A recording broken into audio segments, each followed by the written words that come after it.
You're listening to the Primal Happiness Show, a podcast dedicated to helping you thrive in this crazy modern world. Every Tuesday, we explore the nature of how our minds really work, what exactly the human animal requires to thrive, and how we can live happier and more fulfilling lives. If you're new here and haven't yet taken our free class, then there's no better place to get a jump start on reclaiming your primal happiness. It's where we'll guide you step by step through our antidote to today's modern world. Simply head on over to primalhappiness.co/antidote to get the free class and discover how to thrive without having to move to a planet that's not so crazy as ours. But now, your host, Leanne Brook-Tyler.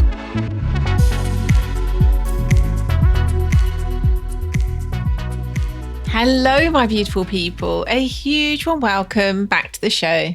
In today's crazy modern world, men and women are living shallow, disconnected, and unfulfilling lives. So we created the path for those who are ready to reclaim their wildness and actualize their deepest gifts. The next way that you can walk that path is via Waking the Wild Masculine and Waking the Wild Feminine, coming this September, the first in over a year, well over a year actually. And we are so delighted to create these experiences for you again. They are potent circles to support you in discovering your soul path, expressing your heart's truth, and rising into sovereignty, all whilst being fully seen and held by a circle of your fellow men or women. It is incredibly powerful, activating magic. Go along to primalhappiness.co, WTWF for Waking the Wild Feminine, or primalhappiness.co/WTWM for Waking the Wild Masculine. You can discover more and register your interest there. The spaces are intentionally limited to create the most intimate and powerful experience, and they tend to fill up fast. So if you are feeling it's for you, take action now to be sure of your place once they open for enrollment. This week's show is with Freddy Silva.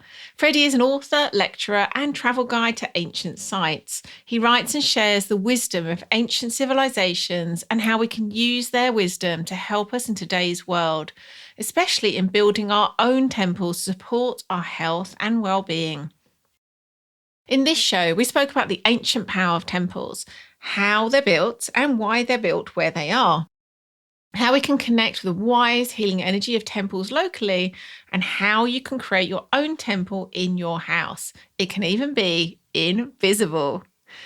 Such an interesting topic. I think you're going to get a lot out of this, far more than perhaps you expect by the name temple. I certainly did. It was way, way more rich and relevant actually to me than I was expecting. Let's dive in. Hello, Freddy. Welcome to the show. Hello, Storford. How are you? I'm good and warm, considering that where I live, it's bloody cold. It's like living near the North Pole. I'm over the water in Maine. Oh. Not quite England and not quite America. It's a bit...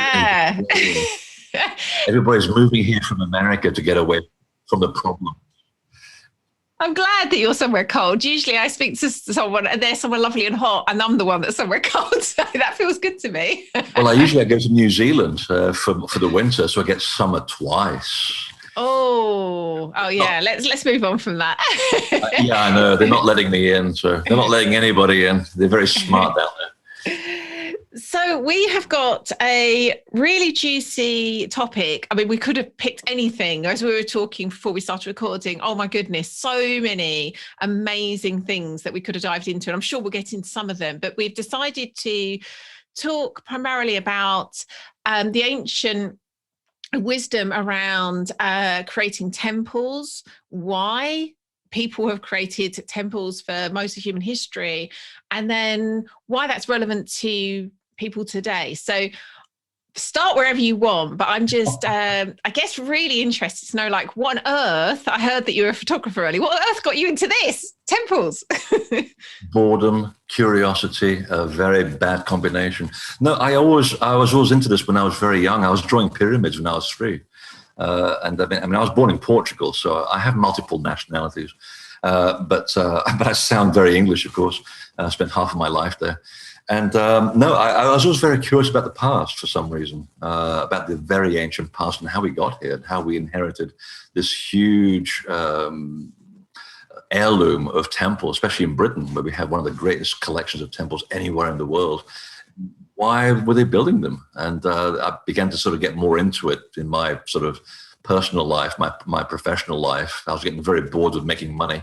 And I figured, no, this is not where the fun is. I want to change the world. I want to be able to sort of, when I die one day, I want to say I made a positive change with something, even a 1% improvement in people or the planet. And suddenly it's just as if a big door opened, and I began to research crop circles.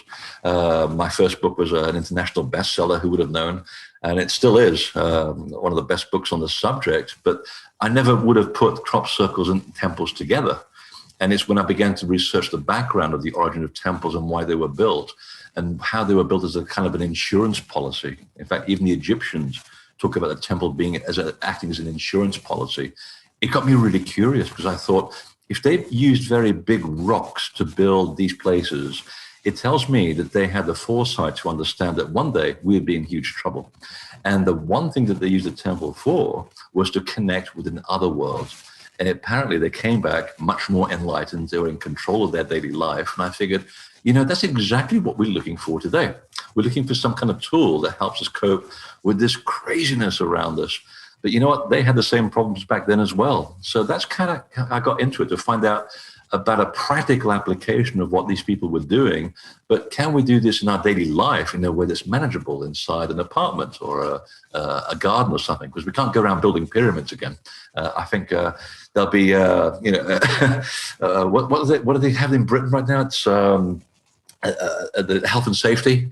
They'll be jumping all over you. Yeah. Like, you can't build that there. That's Bishop Stortford. And I found out actually you can. There are practical things you can do practical tools that you can apply in your daily life. So that's how I kind of got interested into the whole thing. Wow. I've got to understand now, what is the link between crop circles and temples? They're built exactly on the same fundamental principles as Stonehenge or as a pyramid. It's just that they're doing it using flattened crop. So you have the use of magnetism, electricity, sound, geometry, the manipulation of the Earth's magnetic field, and also the manipulation of the laws, the known laws of physics, in order to create these incredible designs. And I'm not talking about the man-made rubbish, because there is a lot of man-made rubbish in this subject. But the real thing, when you compare it to what people can do, is something akin to a cathedral. It's beautiful. And that's when I had some of my most unique experiences, when I didn't even realize you could have these experiences in these temporary temples. And that's what got me curious, the fact that I'm sort of crossing a veil, and the more people I would encounter that said, actually, when you walk into these things, it's like the veil between worlds is really thin. And we'd have these discussions, and we think, well, we didn't come here to look for this, but yet we're experiencing the same thing. So because I used to live in Wiltshire at the time, it was just a short sort of walk away to go and sit in a stone circle at Avery or connect with the stone and realize, and they agree, of course. And I realized that we're talking about exactly the same thing. It's the same technology, and they just basically were doing this in flattened crop for the exact same technique, which is to elevate the human spirit. And I can't tell you how many hundreds and hundreds of people I've met that they've encountered this phenomenon and interacted with it, and they've changed their lives for the better. It's a huge awakening that I've seen in people. And that's kind of what sort of connects that phenomenon with the temples that we've inherited over thousands of years. Wow. Nothing really new under the sun. Yeah. There's so much in what you've just said that's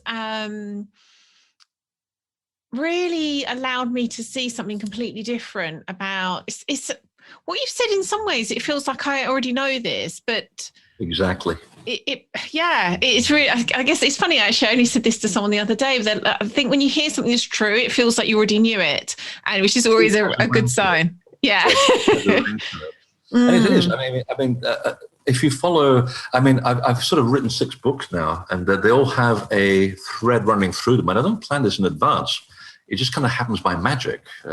In fact, I've kind of come to realize that the last paragraph of my last book will dictate what happens in the next book. I should have figured that out 20 years ago. But there is a thread here, and the thread is that there's the same group of, let's call them gods, for lack of a better word, the same group of gods are behind the original crop circles, just as they were behind the original and most ancient temples in the world, like Tiwanaku in Bolivia, or Göbekli Tepe. These are the same groups of people, and they're also the same people behind the creation of Silbury Hill in England. That's why it's called Silbury Hill, the Hill of the Shining Beings, except it's written in Saxon. So we have a thread that's running concurrent with the human race in the background of this invisible group of people, although they're very physical in their own level of reality as we are in ours. But they sort of have an ongoing interest in the human race and how we turn out, because what we do down here has repercussions throughout space and time. So the decisions that we make today about whether we choose to take care of the planet or blow each other up with nuclear weapons, that's going to impact other civilizations elsewhere. And not all of them are in physical form. They're on different wavelengths and different radio stations, as I call them. So they're there. We just can't perceive them very well. So the idea is to sort of keep sending the human race help and information in ways that we can interact with it, and then leave us to figure out the solution. Because no one's going to fix the world for us. It would be too easy for us to incarnate and then have someone else from the outside say, hey, we're going to fix your problems for you because you can't do it by yourself. So they give us the tools, and then we go and play with them, and then we realize, we had the tools for thousands of years, and then we forgot. And then we built Gothic cathedrals, and then we forgot about those, and then we think, now they're crop circles.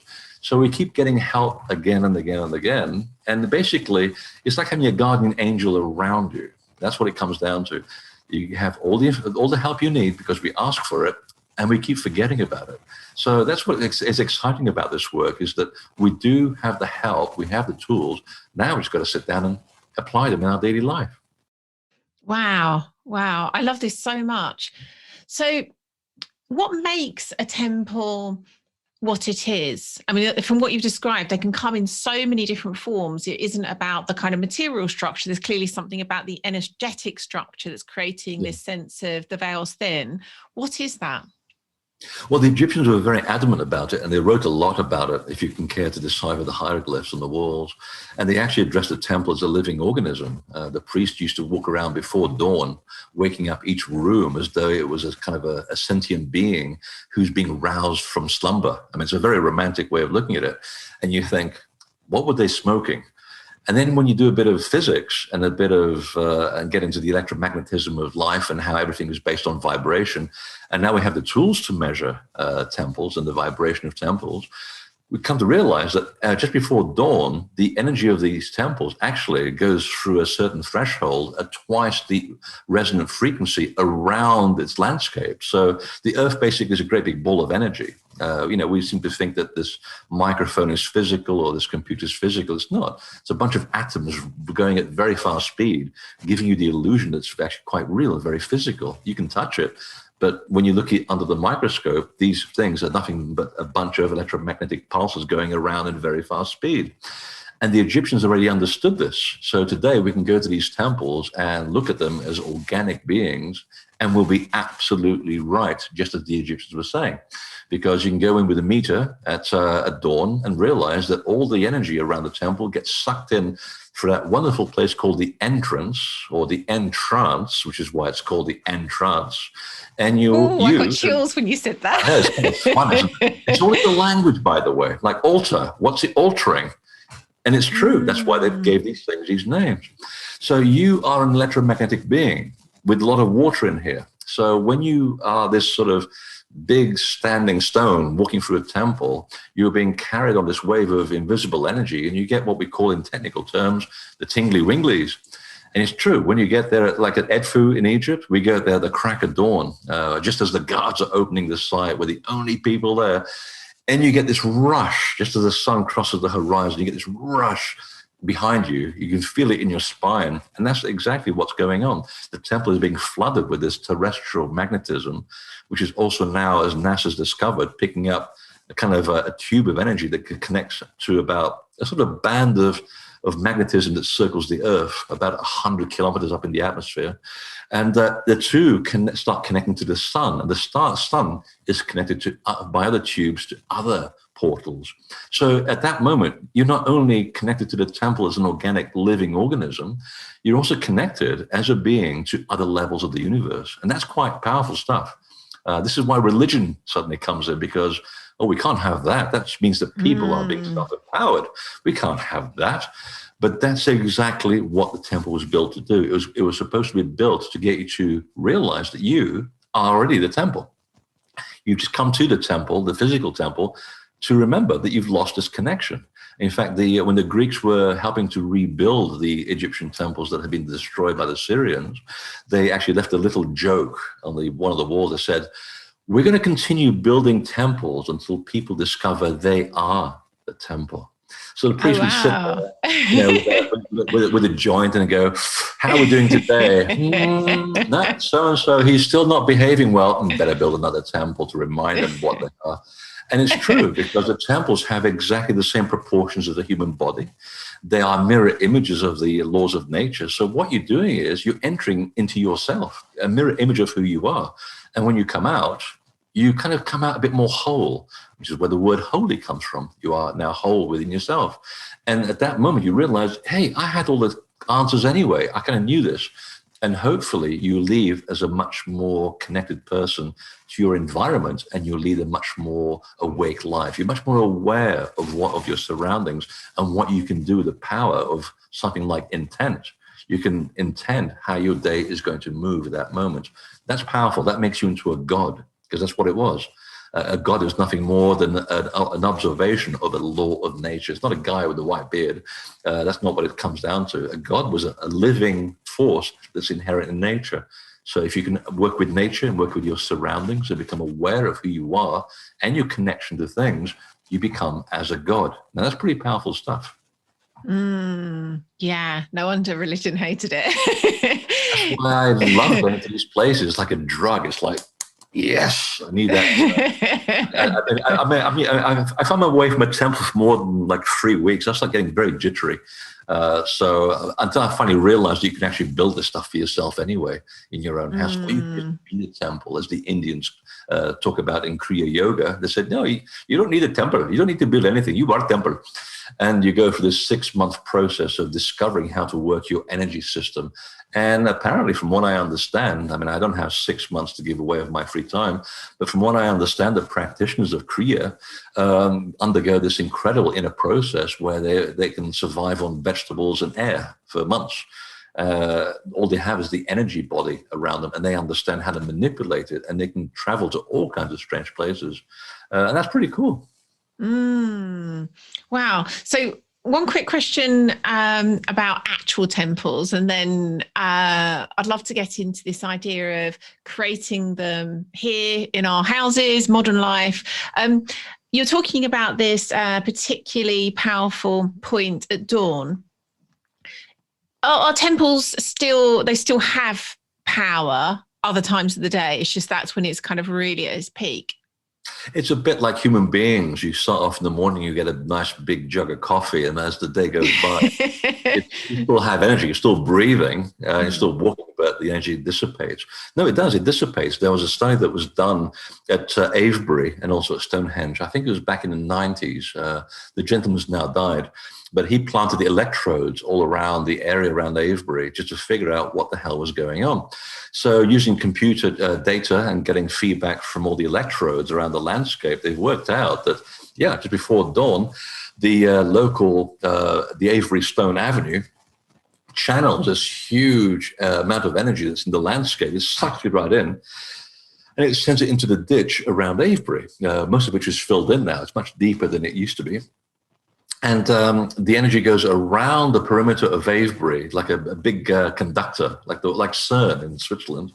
And then when the sun crosses the horizon, there's a doorway that opens, and the two big stones that form the portal of Avery, they've measured that the energy comes out of the actual ring and it goes straight through those two portal stones into the center of Avery, and from there into the cove, which is the third stone circle within that stone circle. There's really three Averys inside themselves. So there's this whole connecting of dots, like a computer trying to sort of wake up in the morning when you hit the power button, and the energy is making the apps do what they do right now. It's the same thing. The analogy is still quite appropriate. They were just using big stones and digging holes in the ground to achieve exactly the same concept. So they figure that you as an electromagnetic being would benefit from that because it's going to also raise your frequency. And when I was working with crop circle research, we had Japanese researchers that used to measure people's brainwave patterns. And then from there, they also went on to do measuring brainwave patterns in cathedrals and stone circles. But they started off in crop circles saying, actually, when you put people without realizing that in a real crop circle, your brainwaves jump through the roof. When you put them in a man-made one, nothing happens. Of course, it's just a hoax design. But when you go to cathedrals, when you go to stone circles, at certain times of the day, the combination of two energies really makes you connect with something much greater than ourselves. And that's what the ancients were talking about all the time, that, yeah, these places are designed to help you communicate with a finer level of reality when you forget that you can do it by yourself. So that's what it came down to. Oh, wow. Wow. Oh my gosh, I'm loving this so much more than not that I thought it was going to be boring, but it's blowing my mind. I can make it boring if you want. No, it's all good. Actually, before we go into story. Oh no. I just remembered something you said before we started recording about how in most places in the world we're likely to have some form of temple already somewhere in our kind of local vicinity. Would you mind talking about that actually first before we talk about creating our own? Because that's something that, you know, to know that that's possible and the kind of different forms they take, you know, I was thinking, oh my gosh, I'm sure there must be some around me that I just wouldn't have known about otherwise. So I'd love to hear what you can share on that. Yeah, I mean, and Britain is a great example. Like I said, we have one of the greatest concentrations of temples anywhere in the world. The mounds, there's thousands of them. Why is that, just out of interest, do you think it's because, and you'll have to take this on trust, because I've worked for many years with a close-knit group of people in England who do a lot of psychic work. One of the most gifted psychic people I've ever met in the whole planet. Is also a personal friend of mine. And she even helps the police and the military with their inquiries sometimes. This is how good she is at solving crime. And she doesn't draw any attention to herself or her special ability, you know, because we all have this. She just developed it, and it's also in her family. And we were privy to a lot of information about what was going on. Excuse me. And one of the things that I learned during our sort of Tuesday evening gatherings was that Britain was chosen. This is now going back millions of years before, during a time when there was consciousness flowing around, there wasn't anybody living here. Britain was chosen as a kind of part of the planet that eventually would develop into the library of the planet. This is why we have so many antiquarians in Britain. John Michel, the late John Michel, my mentor, he wrote some of the best books on antiquarianism in Britain. The New View over Atlantis, The Dimensions of Paradise, Megalithomania. If these are not in your bookshelf, you're lonely. And we have people like this, you know, working in little villages all around the country who are fascinated by the past that has been left to us as a legacy in Britain. And I think that there's something to that. And that's what we were being told in the channeling, was that, certain parts of the earth were deemed to be places where certain things would happen in order for humanity to evolve. Everyone has a part to play. The British Isles just happen to be the library, that's all. People would say, well, Egypt is very important and southern India with its temples are very important. Yeah, they are. But they're forming other parts of the chain. Britain has its own function. And the fact that English becomes the dominant language around the world means that the information is easily disseminated to as many people as possible. Now, that's what I call forward thinking. You know, millions of years ago, we in the spirit form were already working out that this is what was going to happen. if the plan went according to plan, of course, because things tend to change. So that's why we inherited this sort of organization. And so even from the simple mounds where 80% of them, there's no one buried there. And we call them tumuli, they're tombs. Well, they're not. There's no one buried in these places. So what are they? And I found out from the Native Americans, with whom I obviously live next to here, they said, well, we kind of marked, it's like an X marks the spot, because back in the day, we could sense the energy, we could see the energy.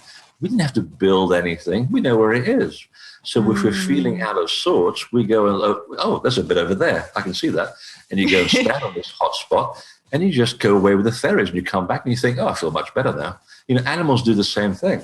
If you go into a barn and you watch a cow trying to give birth, and she's having a hard time with a calf, she'll break down the doors of the barn and she'll go to a walk over to a specific point on the land where she feels comfortable, and then birth becomes very simple.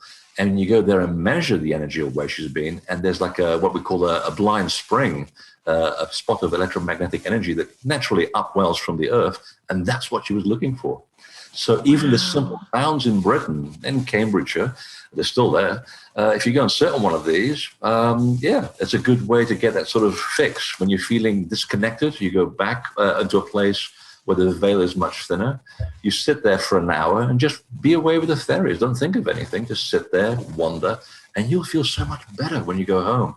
And then you've got to also, as a side effect, start paying attention to what comes in terms of dreams, of ideas, or whisperings, because that's what the poets and the painters and the artists use as well as a source of inspiration. They know where to go to get inspiration.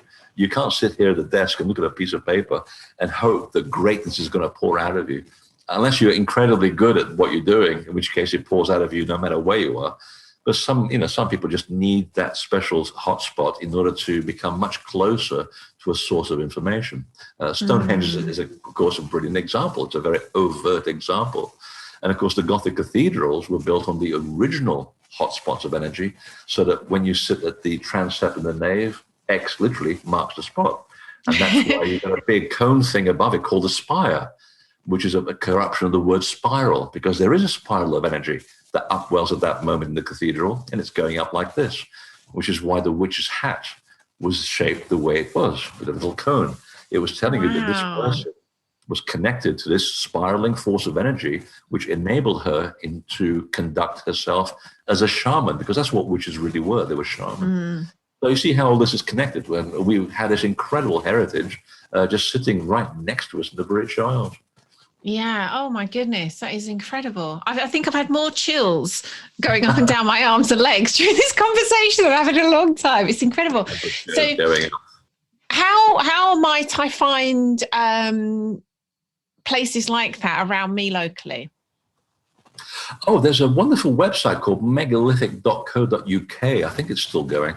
And it's a crowd-funded site where people walk around public footpaths and they'll say, hey, I just came across a sacred site that's not on the Ordnance Survey map. And they'll put pictures, they'll put directions, ease of getting into, the condition of the site. And it's a great place to find out what's happening locally if you're not really aware of what's going on locally. You know, that's the one thing I miss about living in Britain at the moment, and that is that we have this wonderful heritage called the public footpaths. I don't know if there's anywhere else in the world that has that. Scotland's about the closest. They have the right to roam, and I wish we had that in Britain. And but we have public footpaths, and that allows you, with an Ordnance Survey map, to find the most incredible, enchanted thing in the landscape. When I lived in Wiltshire, in the Vale of Pewsey, right between Avery and Stonehenge, which I was very spoiled, I would just, I get stuck when I was writing, and I go, I need to go for a walk, take my pen with me and my notebook, but I need to get some fresh air. Where should I go? And I get my little Ordnance Survey map, because they're beautiful to look at anyway. And I go, hey, there's a footpath behind my cottage, and I can go up the hill through the cow pasture over this ford, and you're going over a bridge that's 2,000 years old, a little public footbridge over a little brook, and then you get yourself some watercress, and you're up on the hill, and there are some mounds there, not too far from where a plague village used to be. So not all mounds are the same. You've got to be careful about which mound you sit on. And so I just found these mounds, which no one ever knows existed because they're so far away from any kind of habitation. And that was my little temple. I'd just be there, sitting there with lambs running all over me on top of a hill. And thinking, how come no one knows about this? Well, because they don't read the maps, you see. And it's on the public footpath. And it was within 15 minutes of, deep, darkest Wiltshire. So they're everywhere. We have this wonderful ability. Even in London, it's full of public footpaths that no one ever seems to make use of. And you'd be amazed what is sitting at the corners of buildings. And, for example, some of the oldest churches in London incorporate some of the stones of the original stone circles that they've actually superimposed themselves upon. So being in that church, the fact that you're not actually affiliated to a religious cause doesn't matter. The location is important. So if you're living in London right now and around Temple Court with all the lawyers and all that going on, go and sit in Temple Church. The Templars built that there for a very good reason. And there's a feel in the tent around Templar Church because there was already a temple there dedicated to Isis, of all people. And if you go into the extension of the temple, it's not the same. It's not the same feel at all because that's not on the original sacred site. But that round little church, oh, it's beautiful. Right in the middle of central London. Oh, wow. How amazing. Gosh, this is just like, there's so many things I want to ask you and we're nearly out of time. And this is incredible. I just realized we've got a big mound. It's called the Castle in the middle of Bishop Stortford, which I think had a castle. And I'm thinking, I wonder what the history of that is actually. I've always assumed it was a more kind of man-made chuck a mound there because it was a castle, I'm guessing. But I'm actually now thinking, what was that originally? So that's going to be the first thing I'm going to go find out. Yeah, good. Go back to the Historical Society and find out what was there before. I mean, for example, Corfe Castle down in Dorset, if you look at the shape of the hill, it looks like Silbury Hill. If you go to Eton and Windsor Castle, Edward II's tower, look at the mound it sits on. It's an original Silbury Hill. There's lots of Silbury Hills throughout Britain. We think there's just one. No, there's many. And Eton and Windsor, back in the day when the river was much wider, it was guarded by two portal mounds. And one is now, it's not much left of it near Eton College, but the other one is where Windsor Castle is.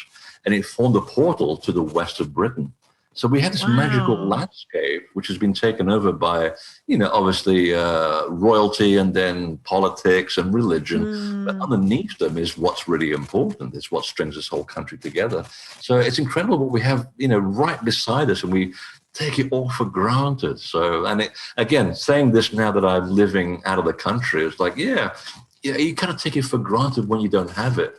And here in America, where we have so little, it's like, I can't wait to get home. And even my pub near Heathrow Airport is the Green Man, for God's sake. Talk about a divine pub, the Green Man.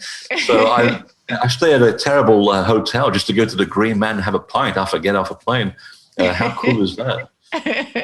Oh, I love it. 747 flying right over you, about 50 feet over you. It's right at the end of the runway of what used to be Heathrow Village. And it's like, I love England. We do pubs well, that's for sure. So before we end up out of time, and I know we're trying to squeeze what is an enormous topic that you spent days and days and days teaching people, what would be, I guess, even just a way that someone could get started with this idea of creating temples in their own homes? Well, this is the question I was asking when I was getting deep into the research about the origin and the practical use of temples, was can we apply this on a practical level in our daily life? It turns out that you can. It took me about 10 years to work this out, synthesize it in a way that can be practical. And it turns out that there are 7 laws upon which every temple in the world is built. You've got to have a foundation of water. You've got to have a foundation of electromagnetic currents. And these currents are everywhere. I'm sitting on one of them right now. It runs diagonally through my building. The only place where I can put my chair and my desk, where I do all my work, ironically enough, this is how the gods get their kicks with me. And then you can also apply a certain unit of measure, which is distilled from the very basic laws of creation, and that is the tetrahedron and the sphere, the two solids that form the backbone of everything. So, and we call it the megalithic yard in Britain, by the way.